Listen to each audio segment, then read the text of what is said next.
everyone, this is Rob the Explorer Animation Bliss, and welcome to my underrated and obscure cartoon corner. So today's underrated cartoon we'll be talking about today is Happily Ever After. Now, before I get to my thoughts about this movie, I would like to let everyone know that new videos will be posted up every Sunday. It could be Sunday morning, Sunday night, or Sunday evening, depending on when I can get the videos posted up. And if you happen to see any videos posted up during the week, that must mean there was a bit of anime and news released during the week that we wanted to cover. So those would be considered special videos. And every Monday we have the top 15 animated facts series where we go over all the cartoon, where we list 15 facts for each cartoon series that was suggested by the viewers. So tune in every Monday for those. So now let's get into the review of Happily Ever After. So what happens in this movie is that it's supposed to be the sequel to Snow White and the Seven Dwarfs. And the movie starts off with Snow White and the prince going on their honeymoon or about to get married, and then all of a sudden Lord Malice, who was known as the Wicked Queen's brother, he wanted to plot revenge on Snow White because he thinks that Snow White killed his sister, or the Wicked Queen. So he tries to capture Snow White and the prince to get his vengeance on her and the prince. And why he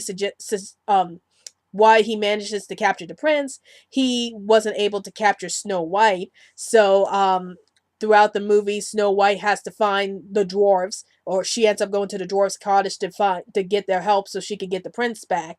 But she ends up meeting the Dwarfels, who are like the cousins, the female cousins of the dwarfs, of the seven dwarfs. And it turns out that the Dwarfels actually have powers. Like Muddy has the power to control the earth. Thunderella has the power to control lightning beams. Sunburn has the power to control sunbeams, and so on and so forth. And they all decide to help Snow White try to find the prince and rescue him from Lord Malice. And that's pretty much the gist of this whole movie. It's basically Snow White and the Dwarfels trying to go and rescue the prince throughout the movie. So, what are my thoughts about this movie?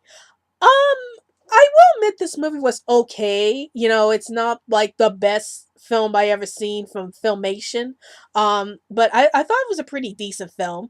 Um, I did like the fact that in this film, Snow White is much more proactive as a character. Like in this movie, she's able to go and try to rescue her prince, and I like that spin on the tale that she's the one who's going out there and rescue the prince instead of the other way around. And I really like that aspect of her character in this movie. I also like the fact that the Dwarfels actually have powers in this film, and I like the fact that they try to help out Snow White throughout this movie. So I like the spin with the Dwarfels having their own powers and trying to help Snow White find her prince.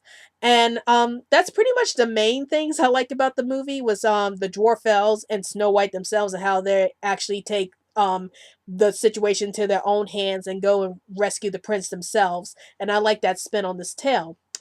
Now, some things I didn't like about this movie, I felt like this movie didn't really showcase the Dwarfels very well, especially their powers. Like, I wanted to see more of the Dwarfels showing up their powers throughout this movie, but I felt like this movie never really showed their powers that much. And the Dwarfels, even though they try to help out Snow White, they weren't quite effective as characters. Only one of the Dwarfels was more effective. That was Thunderella. And I felt like also the Dwarfels didn't get a lot of character development in this film.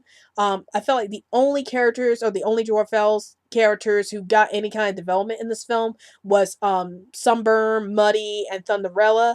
And I wish that they developed the Dwarfels a little better instead of just having them in that movie and not really do much in the film. Um and that's pretty much the big thing, the issue I had with this film was how they portrayed the Dwarfels. And I admit the plot could have been a little more interesting. Like, I do like the fact that Snow White is trying to rescue the prince, but I felt like, they could have done a little more with the plot, or at least developed the characters a little more so we get to know about these characters. And also regarding about the Dwarfels, I wonder to myself, why did Mother Nature decide to give them all these powers? Why did Mother Nature choose the Dwarfels specifically? And that was something I felt like the film didn't really go over very well, or they didn't really explain that well. So I was kind of lost about why the Dwarfels have powers in the first place, or why Mother Nature chose them to get the powers. So I was hoping the film would go over that, but they didn't really do a good job with that. I will admit the villain of this movie, Lord Malice, was very well done. I wish he had more scenes in the movie. I like the fact that he's such a threatening villain, and he's out for revenge against Snow White for killing his sister, the Wicked Queen. So I really like that aspect of his character, and I kind of wish they show more of Lord Malice throughout this movie.